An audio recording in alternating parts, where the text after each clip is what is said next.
The Art of War Chapter 13. The Use of Spies. 1. Sun Tzu said, "Raising a host of 100,000 men and marching them great distances entails heavy loss on the people and a drain on the resources of the state. The daily expenditure will amount to 1,000 ounces of silver. There will be commotion at home and abroad, and men will drop down exhausted on the highways. As many as 700,000 families will be impeded in their labor. 2. Hostile armies may face each other for years, striving for the victory, which is decided in a single day. This being so, to remain in ignorance of the enemy's condition, simply because one grudges the outlay of 100 ounces of silver in honors and emoluments, is the height of inhumanity. 3. One who acts thus is no leader of men, no present help to his sovereign, no master of victory. 4. Thus, what enables the wise sovereign and the good general to strike and conquer, and achieve things beyond the reach of ordinary men, is foreknowledge. 5. Now this foreknowledge cannot be elicited from spirits. It cannot be obtained inductively from experience, nor by any deductive calculation. 6.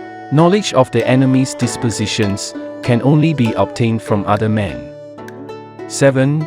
Hence the use of spies, of whom there are 5 classes: 1. Local spies, 2.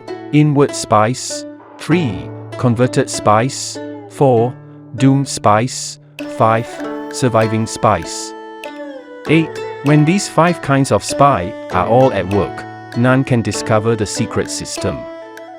This is called divine manipulation of the threads. It is the sovereign's most precious faculty. 9. Having local spies means employing the services of the inhabitants of a district. 10. Having inward spies, making use of officials of the enemy. 11. Having converted spies, getting hold of the enemy's spies and using them for our own purposes. 12. Having doomed spies, doing certain things openly for purposes of deception, and allowing our spies to know of them and report them to the enemy. 13. Surviving spies, finally, are those who bring back news from the enemy's camp. 14. Hence it is that which none in the whole army are more intimate relations to be maintained than with spies. None should be more liberally rewarded. In no other business should greater secrecy be preserved. 15. Spies cannot be usefully employed without a certain intuitive sagacity. 16. They cannot be properly managed without benevolence and straightforwardness. 17. Without subtle ingenuity of mind, one cannot make certain of the truth of their reports. 18. Be subtle. Be subtle. And use your spies for every kind of business. 19. If a secret piece of news is divulged by a spy before the time is ripe, he must be put to death together with the man to whom the secret was told. 20. Whether the object be to crush an army, to storm a city, or to assassinate an individual, it is always necessary to begin by finding out the names of the attendants, the aides de camp, and doorkeepers and sentries of the general in command. Our spies must be commissioned to ascertain these. 21. The enemy's spies, who have come to spy on us, must be sought out, tempted with bribes, led away and comfortably housed. Thus they will become converted spies and available for our service. 22. It is through the information brought by the converted spy that we are able to acquire and employ local and inward spies. 23. It is owing to his information, again, that we can cause the doomed spy to carry false tidings to the enemy. 24.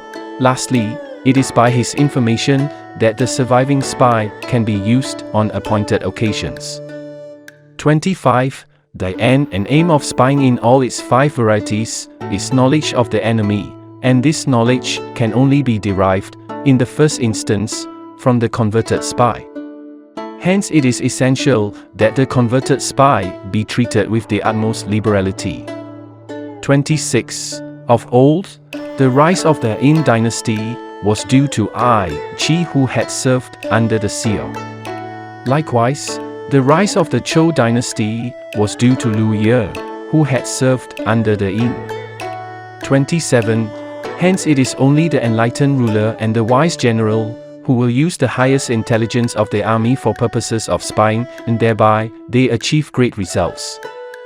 Spies are a most important element in war because on them depends an army's ability to move.